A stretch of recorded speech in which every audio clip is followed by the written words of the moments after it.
Hello! Welcome to the virtual reality edition of GMAT Tuesdays. I've got my virtual reality glasses, I've got my virtual reality headphones, and we're ready to go. I couldn't afford my own virtual reality goggles, so I made my own. Hi!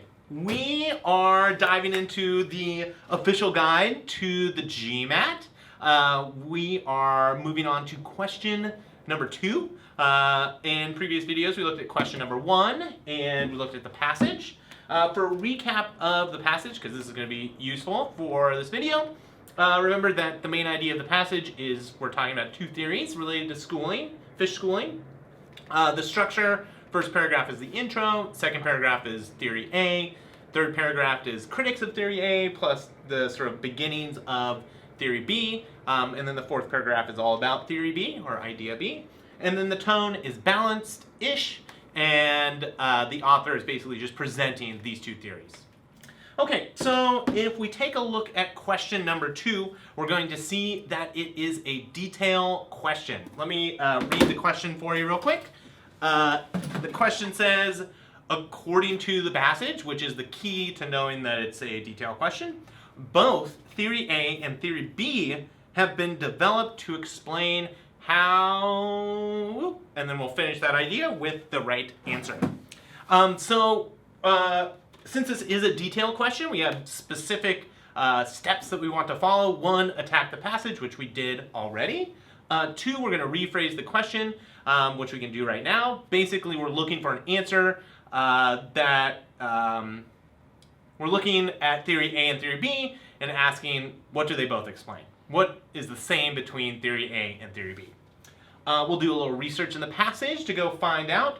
I know that in the beginning is sort of the introduction of these 2 theories and what they're about, so that'll be a good place to look. I'll anticipate an answer. If you go to the first paragraph, you'll see they're talking about schooling as a way to avoid predators. So the correct answer should be something about avoiding predators. And then finally, step 5, we will eliminate any wrong answers until we arrive at the right answer. Also good to note is the common wrong answers with detail questions.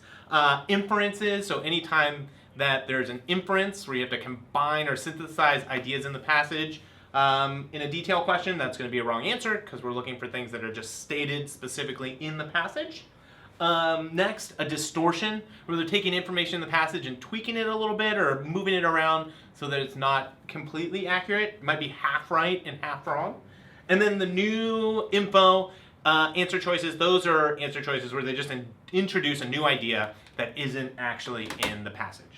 Okay, let's dive into the answer choices. So answer choice E talks about fish hiding again. We saw in the first question there was an answer choice related to fish hiding behind each other. This is a great example of how the GMAT will sort of build up wrong answers across questions. So if you thought in the first question that the answer was fish hiding behind each other, you might jump to this wrong answer as well. So they're almost baiting you to choose 2 wrong answers in a row.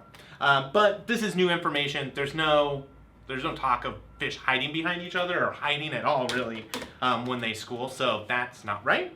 Answer choice B talks about protection, how schooling is meant for protection. And if you look in lines 4 through 6 in the introductory paragraph, that's exactly what it says. It talks about schooling as a way to protect themselves from predators.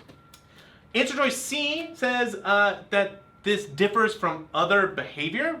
It might, but we don't know because it's not talked about in the passage. So this is new information that is not supported by the passage. Answer choice D talks about fish making rapid decisions. This also might be true, but again, there's no information in the passage to support it, so you would want to eliminate it.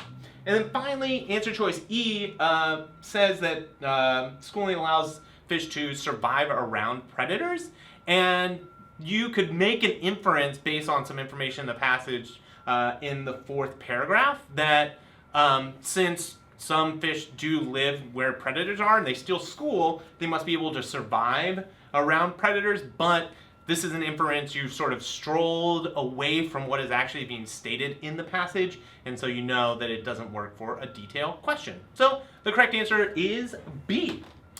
All right, I hope you liked this first edition of our virtual reality GMAT Tuesdays.